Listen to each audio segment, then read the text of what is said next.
இந்த கார்சினோஜெனிக்னு அது வெளியில் தெரியறதுக்குள்ளேயே ஏகப்பட்டதை விற்று அவன் லாபம் சம்பாதிச்சான். இப்போ பணம் அவன் கைக்குள்ளே வச்சுக்கிறான். அந்த பணத்தை வச்சு எல்லாரையும் மடக்கிறான், எல்லாத்துக்கும் லஞ்சம் கொடுக்குறான்.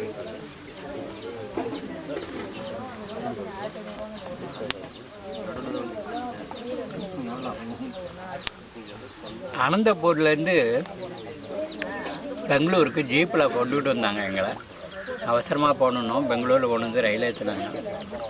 அந்த ஜீப்பில் பின்னாடி ஒரு தமிழர் உட்காந்துருந்தார். அவர் வெட்டினரி டாக்டர். அவர் பெங்களூரில் வேலை செய்கிறாரு. அவர் சொன்னார், என் பொண்ணு மான்சன்டோ கம்பெனியில் வேலை பார்க்குறா. அவர் சொல்கிறா, இந்த அமெரிக்காவிலேருந்து டைரக்டர் வந்தான்ல, அவன் பேசினானாம். பேசும்போது, உங்களுக்கு யாருக்கு எப்படி லஞ்சம் கொடுக்கறதுனே தெரியல, அதுக்கு ஒதுக்கின பணம்லாம் அப்படியே இருக்குன்னு.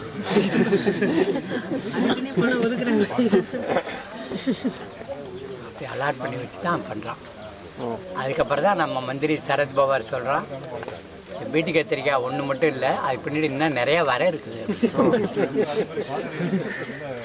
வீட்டில் உருளைக்கிழங்கு கொண்டு வர போகிறாங்க, மரவள்ளி கிழங்கு கொண்டு வர போகிறாங்க, கடலை கொண்டு வர போகிறாங்க, சோயா மச்சை.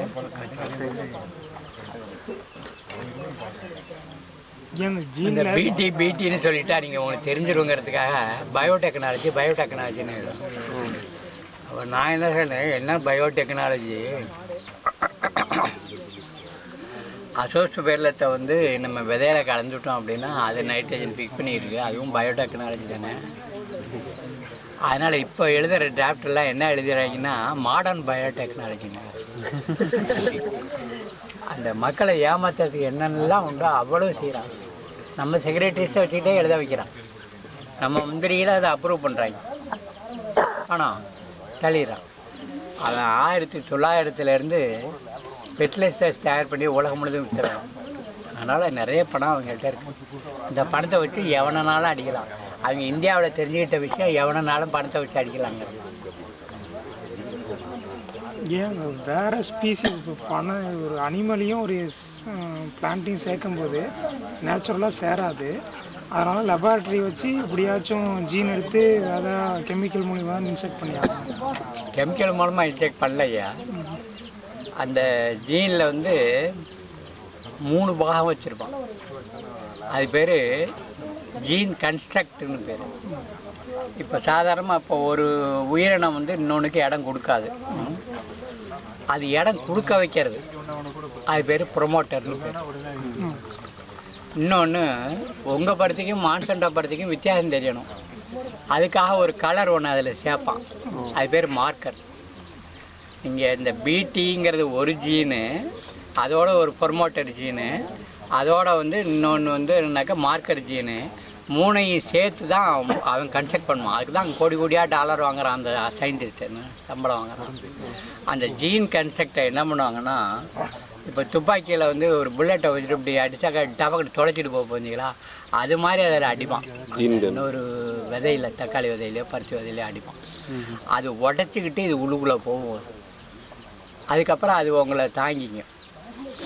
உங்களுக்கு சுலபமாக சொல்கிறது அப்படின்னா, நம்ம இங்கிலீஷ் டாக்டர் உங்களுக்கு செய்கிறாரு. நம்ம உடம்பு வந்து பயாட்டிக்.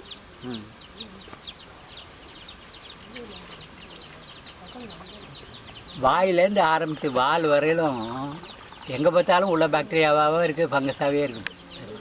அது இருக்கிறதுனால தான் அவன் உடம்பு வேலை செய்யுது, இருக்கிறதுனால தான் வேண்டாத எதுக்குது. ஆகையினால அவர் இங்கிலீஷ் டாக்டர் என்ன பண்ணுறாரு, ஒரு ஆன்டிபயாட்டிக்கை கொடுத்துக்கிறாரு. உங்களுக்கு இயற்கை இல்லாமல் பண்ணிடுறாரு உடம்பை. அப்புறம்தான் அவர் மாத்திரையை உங்களுக்கு கொடுக்குறாரு. இல்லாட்டி அந்த மாத்திரையை வேணும் ஒமட்டை எடுத்துருவோம் உடம்பு. இது மாதிரி அந்த இருக்கிறத வந்து அந்த எதிர்பார்த்தல் இல்லாமல் பண்ணிருக்கிறதுக்கு ப்ரொமோட்டர் ஜீனையும் அதில் சேர்த்து உள்ளே விட்டுறான். அந்த இதில் போயிட்ட பிறகு என்ன பண்ணுறான்னா, அந்த விதையை முளைக்க வச்சுட்டு அதை டிஷ்யூ கல்ச்சரில் மல்டிப்ளை பண்ணிடுறான். அவ்வளவு செஞ்சால் தான் ஜெனடிக் இன்ஜினியரிங். அப்புறம் இப்போ காளை மாடு ஒரு ரகம், இது ஒரு ஜாதி மாடு, இன்னொரு ஜாதி மாடு. இயற்கையில் வேற மாற்றி ஜாதி வந்து இதாகாதில்ல? இல்லை ஆகுது இல்லை. ஆனால் அதோட வர இயற்கையாக ஆகுமா அப்படின்னு மாடுங்கிறதெல்லாம் வேற ஸ்பீஷிஸ் கிடையாது. மாடு மாடெல்லாம் வேற ஸ்பீஷிஸ் கிடையாது. எங்க வேற ஸ்பீஷிஸ்னா இந்த சிங்கம் புலி கூட, ஆனா அது வர இது வந்து ஃபெர்டிலிட்டியா இருக்காது அப்படின்னு சொல்லுவாங்க. சிங்கத்தையும் புலியும் கிராஸ் பண்ணி வர, அதுல எங்க கிராஸ் பண்ணாங்க? இது எங்கன்னு தெரியலைங்கய்யா. கிராஸ் பண்ணாங்களா? இல்லையா,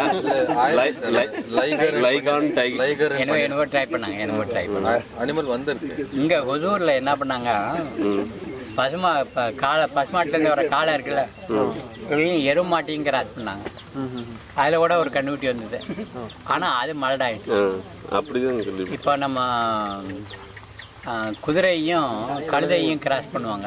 அதை கோவேறு கழுதை மலடாயிடும். அந்த இமயமலையில சுமதுக்கிட்டு நடக்கிறதுக்கு அது ரொம்ப நல்ல வசதியா இருக்கு. குட்டி போடாதுங்களா? குட்டி போடாது. இதைத்தான் என்ன ஸ்பீஷிஸ் பேரியர்ஸ்ன்னு சொல்றோம். அது பக்கமான ஒரு ஸ்பீஷிஸும் அது பியூரிட்டியை மெயின்டைன் பண்ணுது. அதனால அதுல இருந்து நீங்க மல்டிப்ளை பண்ண முடியாது. ஆனா மல்டிப்ளை பண்ண முடியும்னு சொல்லிட்டா. ஏன்னாக்கா இங்க உங்களுக்கு செக்ஸ் கிளான்ஸே தேவையில்லை. தசையிலேருந்து எடுத்துட்டு இன்னொரு மனுஷனை உண்டு பண்ணலாம். அந்த இதை கண்டுபிடிச்சிட்டாங்க முதல்ல. தசையிலேருந்து எடுத்து இன்னொன்று உண்டு பண்ணுறது. ஒரு கண்ணுக்குட்டியை உண்டு பண்ணுறது, ஆட்டுக்குட்டியை உண்டு பண்ணுறது. ஆனால் நம்ம என்ன கேட்குறோன்னா, ஏயா ஆட்டுக்குட்டின்னு ஒன்று உண்டு பண்ணுறேன்னு சொன்னில தசையிலேருந்து சொல்லி ஒரு 10 வருஷம் ஆச்சு. இல்லை இப்போ எத்தனை ஆடு அங்கே நிற்கிது? அதாவது அது என்ன பண்ணுதுன்னா, அந்த நேச்சர்ல இருக்கிற அந்த வீரியம் போயிடுது. நீங்க தசையிலேருந்து எடுத்துடணும். அப்புறம் அது நார்மலா பிஹேவ் பண்ணணும்னு உங்களால சொல்ல முடியாது. இப்ப வந்து அதை லேபரட்டரிக்குள்ளேயே வச்சுக்கிட்டு செய்வோம். அப்ப லேபரட்டரிக்குள்ளேயே இருந்தது வெளியில விட்டா என்ன ஆகும்னா, இந்த பெல்லில் கொஞ்ச நாள் இருந்தேன், இந்த திருவரம்பூர்ல. அங்கெல்லாம் பேசிட்டாங்க. இங்கே ரொம்ப வசதியாக இருக்குது. அவங்களுக்கும் தனியாக போலீஸ் ஸ்டேஷன் இருக்குது. எல்லாம் படித்தவங்களாம் இருக்காங்க. அவங்க ஆஃபீஸுக்கு போகிறாங்க வராங்க. ஒவ்வொரு வீடும் வசதியாக இருக்குது. பிள்ளைகள் கலந்து பழகுது கொள்ளுது. அவங்களுக்குன்னு ஸ்கூலுகள் இருக்குது. ஆனால் அங்கேயே இருக்கிற ஆளுக அந்த திருவரம்பூர் பெல்லை விட்டு இப்படி வெளியில் வந்தாங்கன்னா ரொம்ப பாதிக்கப்படுறாங்க. இந்த சமூகத்தோடைய பழக்க வழக்கங்களுக்கு அவங்க பழகலை. சரிதானே? இதே தான் லெபரட்டரிக்குள்ளே வச்சு வெளியில் கொண்டு வரும்போது இதே காரியம் தான் நடக்கும்.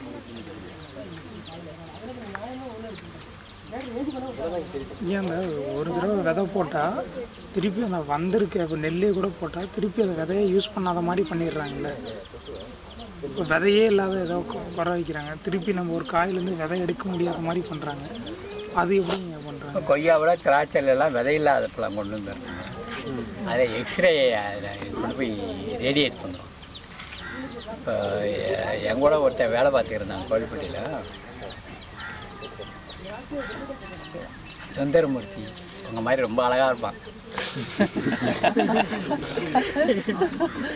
அதே மாதிரி கோயம்புத்தூர் போனதும் அந்த ரேடியேஷன் இதில் போய் இதுன பிறகு அப்படியே அவன் இதாகி போயிட்டான். ஆண்மையே இல்லாமல் போயிட்டான். அதுக்காக என்ன பண்ணோம், ரொம்ப கான்ஷியஸாக செய்யணும். நீங்கள் ஒரு 200 மீட்டர் தூரத்துக்கு வேறு எதுவுமே இல்லாமல் ஃபென்ஸ் போட்டுருவாங்க, செக்யூரிட்டி எல்லாம் போட்டுருவாங்க. உள்ளே போகிறவங்க அதுக்கப்புறம் பாதுகாப்பு அது இதெல்லாம் அணிஞ்சுக்கணும் கொள்ளணும். அதுலேயும் பார்த்தீங்கன்னா நீங்கள் ரேடியேட் பண்ணுறதுனால நினச்சதையும் கிடச்சிடாது. ஏதாவது ஒரு 200 இதில் செஞ்சுருந்தீங்கன்னா 1-2 உங்களுக்கு அது கிடைக்கும். அதை பிடிச்சிட்டு இதை கண்டுபிடிச்சிட்டாருன்னா அவரை பெருசு தூக்கிடுவாங்க. அதை விட்டு லாபம் சம்பாதிக்கிறது. ரேடியேட் பண்ணிட்டா திருப்பி அதுலேருந்து முளைக்கிற செடியில் வர காயில் வர உள்ளுக்குள்ள இருக்கிற அந்த விதை வந்து மலடாகி போகும். ஜெனட்டிக்கலி மாடிஃபைடு விதையில் வர காய்கறி சாப்பிட்டா ஃபியூச்சரில் வந்து மக்களுக்கு வந்து மரட்டத்தன்மை வரும். இனிமேல் வந்து இதே குழந்தைகளே பிறக்காது. இதுவரையிலும் நடந்தது எந்த ஒரு கவர்மெண்ட்டும் இதில் எக்ஸ்பெரிமெண்ட்டே நடத்தலை.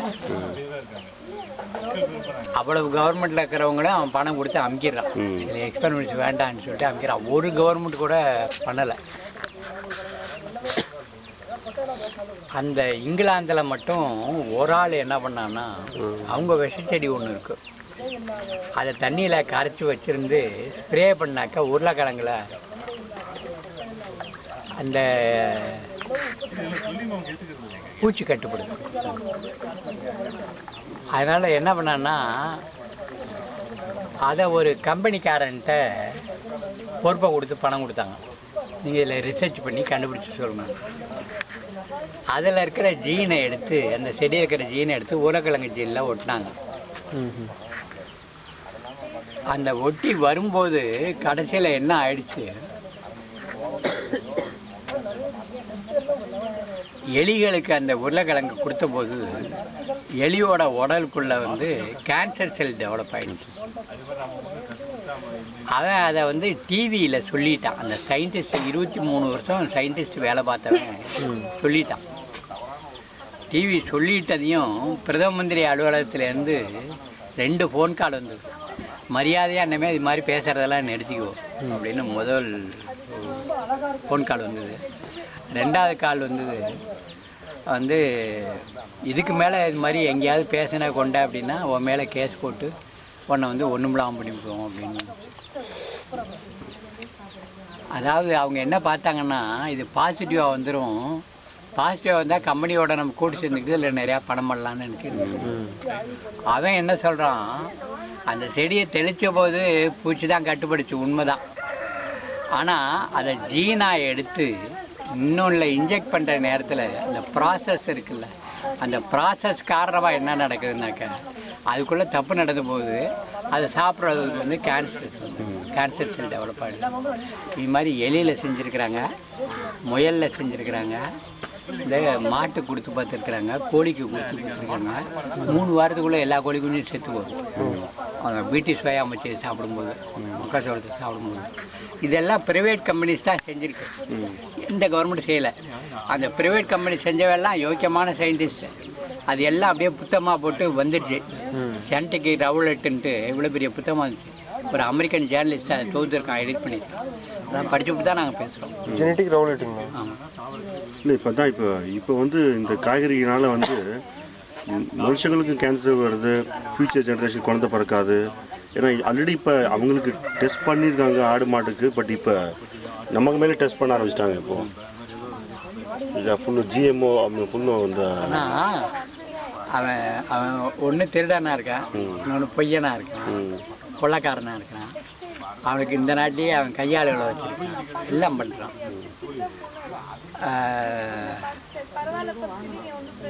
இப்போ நம்ம 1968 லா படி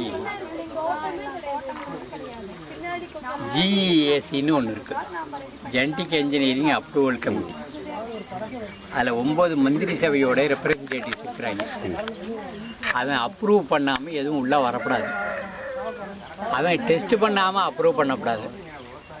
ஆனால் இதுவரையும் டெஸ்ட் பண்ணுறதுக்கு ஒரு லெபரேட்டரியே கிடையாது இந்தியாவில். ஆனால் மந்திரி சபை வந்து பிடி பிரிஞ்சாலும் அப்ரூவ் பண்ணிடுச்சு. இப்போ எவ்வளோ பலவீனமாக இருக்கோன்னு பாருங்கள், நம்ம எவ்வளோ பலவீனமாக இருக்கிறோம். அப்போ வந்து இந்தியா முழுதும் எங்கள் மாதிரி இருக்கிறவங்க மீட்டிங்காக போட்டு ரெசல்யூஷன் அனுப்பிக்கிட்டே இருந்தோம். இது மாதிரி தப்பு இருக்குது, அது தப்பு இருக்குது, அது இருக்குது, இது இருக்குது, வரக்கூடாது. அப்போ மக்களுக்கு பிரச்சாரம் வேறு போயிட்டே இருக்கு. அப்போ அவன் என்வாயரன்மெண்ட் மினிஸ்டராக இருந்தவன் ஜெயராம் ரமேஷ் என்ன செய்கிறான், அவன் நினைக்கிறான் சரி மக்களுடைய அப்ரூவலை வாங்கியே எஸ்டிஎல் இல்லாமல் வரோம். 7 ஸ்டேட்டில் மீட்டிங் அரேஞ்ச் பண்ணுறான். 7 ஸ்டேட்டில் மீட்டிங் போடும்போது சயின்டிஸ்ட்டும் வர்றாங்க, கம்பெனிக்காரனும் வர்றான், விவசாயியும் போகிறாரு, எல்லாம் போகிறாரு. அப்போ 7ல் விசாரிக்கும் போது அவனுக்கு என்ன தெரிஞ்சதுன்னா, எல்லா அக்ரிகல்ச்சர் காலேஜுக்கும் அவன் பணம் கொடுத்துருக்கான் லேபரேட்டரி செட் பண்ணுறது. அதனால் அவங்க வந்து பிடி வந்தாக்கா வறுமை ஒழிஞ்சிருங்கிறான். இல்லை பிடி கத்திரியில் எப்படி வறுமை ஒழியும், வறுமை கோதுமை நிறையா விளையணும், அரிசி நிறையா விளையணும், சோளம் விளையணும், அப்போ தானே வறுமை ஒழியும். பிடி கத்திரிக்காய் வந்தாவே வறுமை ஒழிஞ்சிருங்கிறான். இந்த அளவுக்கு ரொம்ப அசிங்கமான சின்ன பிள்ளைத்தனமாக இந்த சயின்டிஸ்ட்லாம் நடந்துட்டான். அப்போ அவன் சொன்னான் யுவர் ஆல் நாட் நியூட்ரல். அதனால் நியூட்ரலாக வந்து ஒரு டீம் செட் பண்ணணும், சயின்டிஃபிக் டீமு. அவங்க டெஸ்ட் பண்ணணும், அவங்க டெஸ்ட் பண்ணிவிட்டு இதில் வந்து இது தப்பு இல்லைன்னு சொல்லணும். அப்போ தான் அப்ரூவல் கொடுக்கும். இதுக்கு பேர் மாரட்டோரியம்னு பேர். மாரட்டோரியம் டிக்ளேர் பண்ணிட்டான்.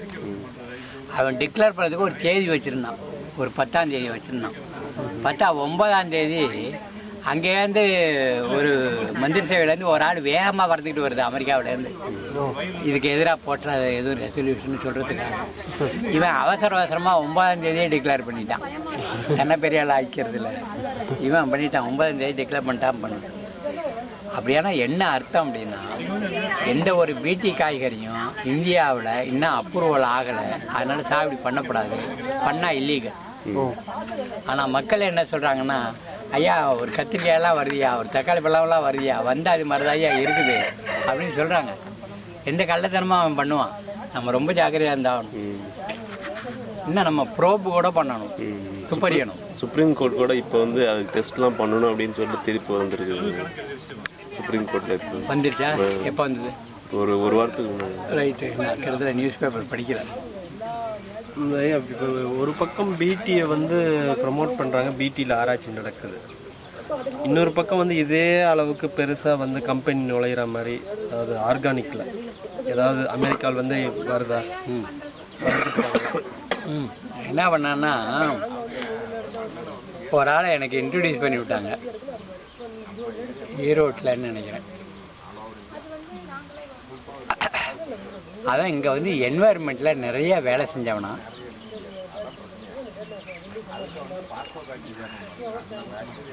கொஞ்ச காலமாக அமெரிக்காவில் இருக்கான்.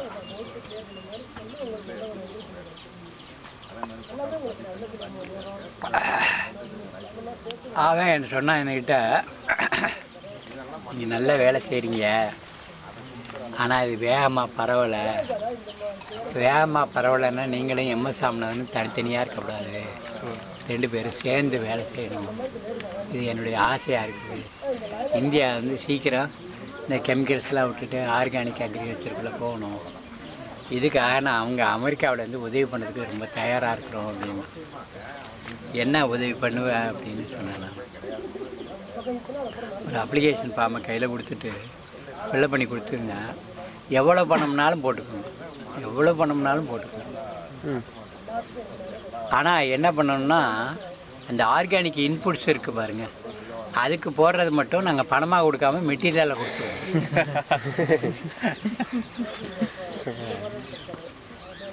எடுத்த எடுப்பில் ரெசிஸ்ட் பண்ண வேண்டாம்னு சொல்லிட்டு ஃபார்மை வச்சுட்டு வந்துட்டு என்ன பண்ணிட்டேன்னா, மறுபடியும் அவனுக்கு ஃபோன் அடிச்சுட்டு, இப்போ வேண்டாம் இது எங்களுக்கு, நாங்கள் மெதுவாக போனாலும் பரவாயில்ல, வந்து இங்கேயே நிறைய இருக்குது, வெளியிலேருந்து மெட்டீரியல் வேண்டியதில்லை அப்படின்னு சொன்னேன். அப்பா அவன் என்ன சொல்கிறான், அப்போ அந்த ஜஸ்ட் அந்த அப்ளிகேஷன் ஃபார்மை நான் என்கிட்ட அனுப்பிச்சிருங்க, நான் வேற யார்ட்டையாவது கொடுத்துருக்கேன். திருப்பியும் நம்ம வரத்துக்கு மாறின மாதிரி தான் ஆகிடும். ஆமாம், அந்த ஆம்பேன்னு வர்றதெல்லாம் அதே தான் வரும், அமெரிக்கன் வே ஆஃப் ஆம்பே. அவங்க சொல்றது எல்லாமே விளம்பரப்படுத்துறது எல்லாமே வந்து நேச்சுரல் ஃபார்மிங் பண்றோம் இது இதுன்னு சொல்லி இது பண்றாங்க ஐயா. ஆம்பே இது எல்லாமே அதில் அந்த நியூட்ரலைட்னு இந்த ஃபுட் சப்ளிமெண்ட்லாம் வருதுன்றாங்க. ஆனால் அவங்க காமிக்கிற வீடியோ இது எல்லாமே பார்த்தீங்கன்னா நேச்சுரல் ஃபார்மிங் தான் சொல்றாங்க. எந்த அளவுக்கு உண்மை இதுன்னு தெரியலைங்க. அது எவ்வளோ விலை? அதாவது நான் என்ன சொல்றேன்னா, கெமிக்கலாக நேச்சரானெல்லாம் பார்க்காதீங்க. ஓ சரி, ஓகே. நான் நம்மளோட சொல்கிறது எக்கலாஜிக்கல் ஃபார்மிங். எக்கலாஜிக்கல் ஃபார்மிங்னா, இப்போ இந்த பண்ணையில் இப்படி கொஞ்ச நேரம் இப்போ செந்தில் கணேசன் ஒரு ரவுண்டு வந்தார், எங்கள் ஜோதி அம்மா வந்ததுன்னு வச்சுங்களேன், உங்களுக்கு வேணுங்கிற பூச்சி வரட்டி செடியை பொச்சிட்டு வந்துடும். அப்புறம் எதுக்கு நான் பூச்சி வரட்டியை காசு கொடுத்து வாங்கணும்? அதான் எக்கலாஜிக்கல். அப்போ என்ன பண்ணணும், எந்தெந்த செடி உங்களுக்கு என்னென்ன யூஸுங்கிறத கற்றுக்கணும். லேர்னிங் ப்ராசஸில் தான் இருக்குது, பையிங் ப்ராசஸில் இல்லை. பையிங்னு வந்துட்டிங்கன்னா எவன் விற்கிறானோ அவனுக்கு தான் லாபம். இது வந்து இந்த பையிங் வந்து நகரத்து கல்ச்சருங்க ஐயா. நகரத்து கல்ச்சர் இல்லை, நீங்கள் தப்பாக சொல்கிறீங்க. வியாபாரிகள் தான் நகரத்தை உண்டு பண்ணான், வியாபாரி கல்ச்சர் இல்லை. வியாபாரி கல்ச்சரு இன்னும் நகரத்தில் என்னன்னா மறுபடியும் தப்பா சொல்றீங்களா? கொஞ்சம் பொறுங்களே. சரி சரி. இல்லைன்னு ஏன் சொல்றீங்க? சரி சரி சரி. முதல்ல ஒரு வரி சொல்லிட்டு இல்லை அப்படின்னு ஆரம்பிச்சிட்டீங்கன்னா முதல்ல சொன்னது தப்பு. இல்லை இல்லைன்றது அந்த வார்த்தையை தப்பா இல்லைங்கிற வார்த்தையே தப்பானது. இதுதான் சஸ்டைனபிள் லிவிங் அப்படின்றது. எது இருக்குதோ அதை வச்சு பயன்படுத்தி. இப்போ ஸ்கூல்லாம் வந்து இந்த சப்ஜெக்டே கிடையாது. ஏன்னா இப்போ வந்து குழந்தைகளுக்கு வந்து சொல்லிக் கொடுக்கணும் ஸ்கூலில் கார்டன் எப்படின்னா இருக்கிறத வச்சு இப்படி பண்ணணும் அப்படின்னு. சஸ்டைனபிள் ஒரு சப்ஜெக்டே வந்து நகரத்தில் வந்து நேரம் கம்மியாக இருக்கு. சரி சரி, நீங்கள் ரெடி ஆகிட்டு வாங்க. நீங்கள் நெல் வாயை பக்கம் போயிட்டு வந்துருவோம். அது செய்யணும் போல எனக்கு ஒரு தோணுது. சரி போயிட்டு வாங்க. அருவா வச்சிருக்கீங்களா? கற்கரை எடுத்துரும்